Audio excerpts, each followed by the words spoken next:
Hello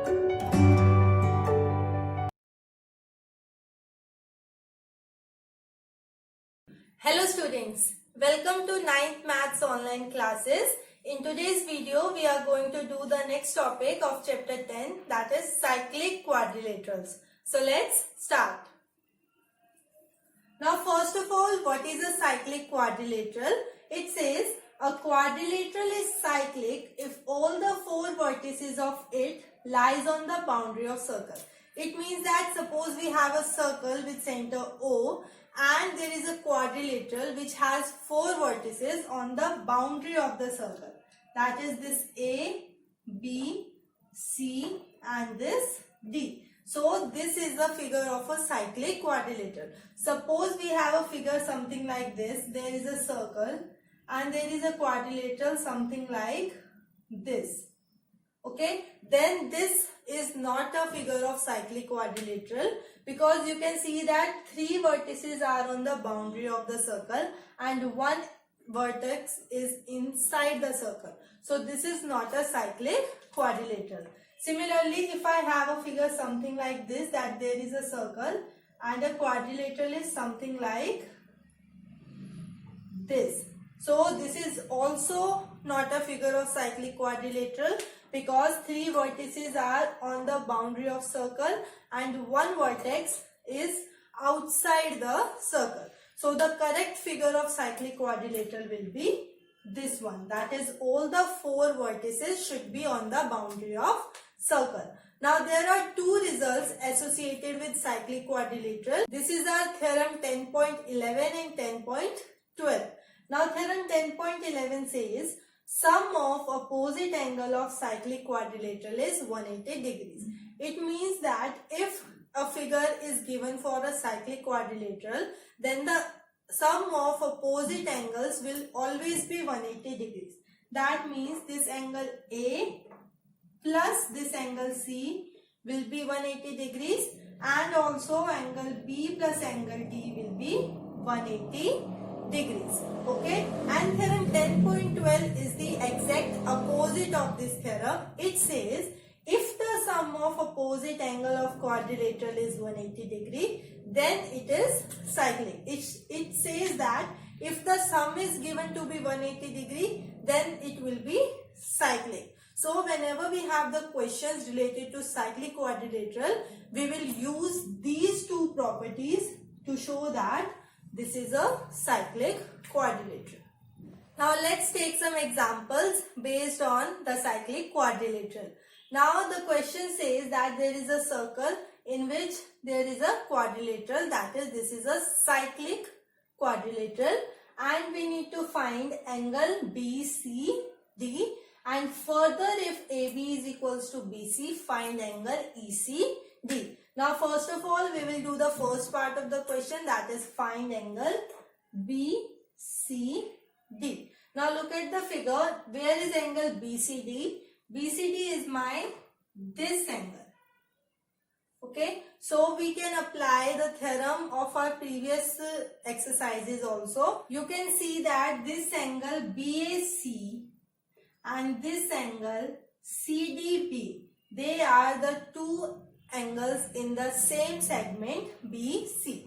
If I take this segment BC, with this BC segment there are two angles forming, that is BAC and CDB. So they should be equal to each other by the theorem 10.9.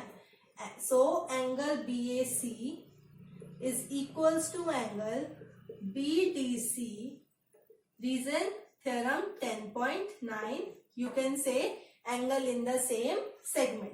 So angle BDC will be equals to 30 degrees. So this is my 30 degrees. And now we can find angle BCD with the help of angle sum property in the triangle BCD. So in triangle BCD, angle B plus angle D plus angle C will be 180 degrees. Reason angle sum property.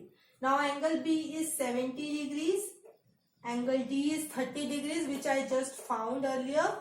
and angle C is what I need to find. So angle C will be 180 minus 100, that is 80 degrees. So this angle C is 80 degrees. This is the solution of our part 1. Now coming to the part 2, it says further if AB is equals to AC, it says this AB is equals to this BC. Find angle ECD. Now which is the angle ECD? Angle ECD is this angle. So we need to find this angle. Now we know that AB is equals to BC. So my triangle ABC is an isosceles triangle. So my angle BAC will be equals to angle BCA. Reason? Because this is an isosceles triangle, so angle opposite to equal sides are equal. So the reason will be isosceles triangle. So my angle BCA is also 30 degrees. So angle BCA equals to 30 degrees. Now I need to find angle ECD.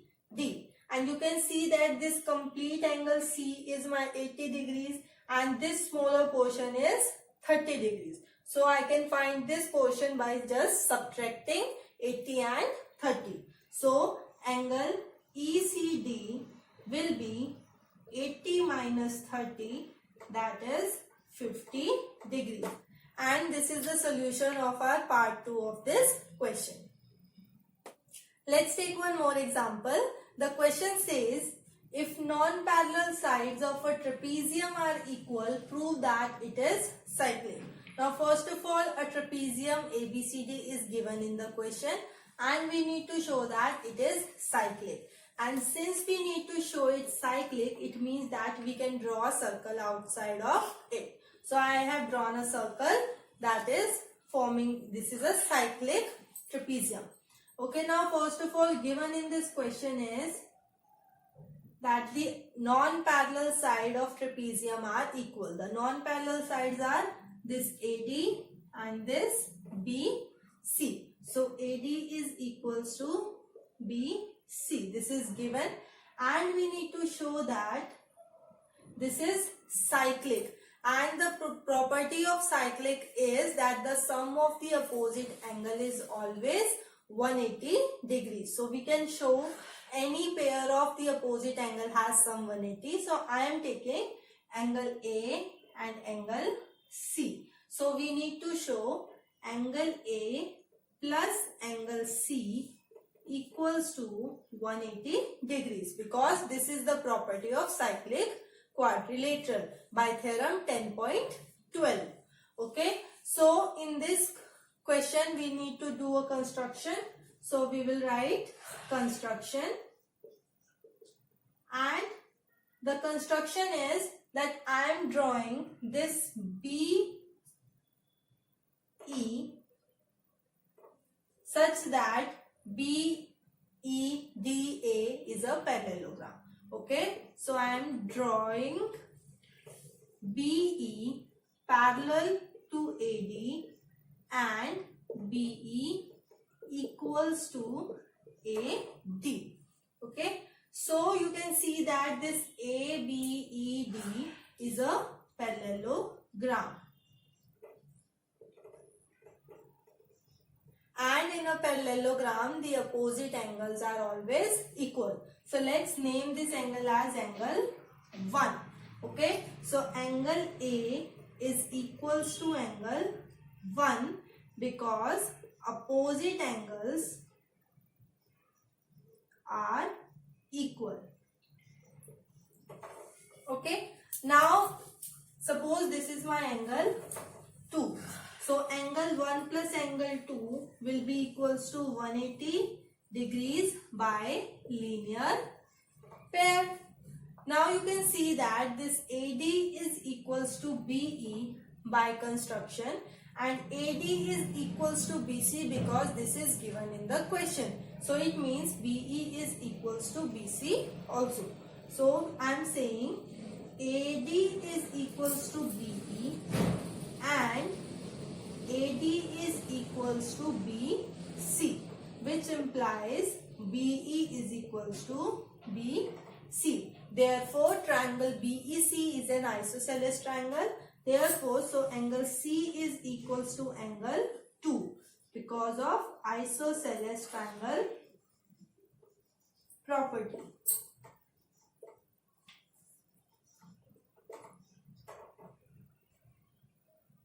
Okay. Now using this angle A equals to angle 1. Angle 1 plus angle 2 equals to 180 and angle 2 is equals to angle C. We can say that this angle 1 can be replaced by angle A and this angle 2 can be replaced by angle C. So suppose this is equation 1, 2 and this is equation 3. From 1, 2 and 3, angle A plus angle C equals to 180 degrees, and this is what we need to show in the question.